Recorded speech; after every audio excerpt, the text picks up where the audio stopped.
sunana Yarima.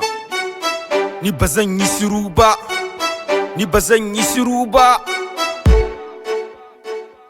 Na fito ne zan yi magana akan yan mata, saboda yaudaran da kuke yi kuna mugunta. Saboda kin ga saurayi ya zo miki da mota, saki kora wanda kuka haɗu a makaranta. A banza wancan zai je ya lalata rayuwanki, ƙawayenki za su aure ke sai dai a yi baki. Dan makarantar da baki so shine na mai sanki, da ya ji abin da ya faru zai fasa aurenki. Sai ki faɗa ma duniya wai mene ribanki.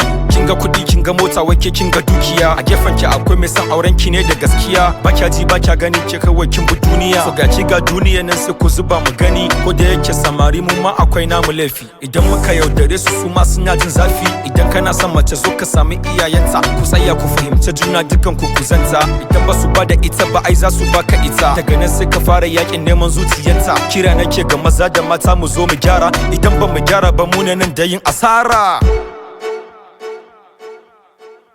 Allah ka bani kuɗi a shekaran nan, in sai mota a shekaran nan.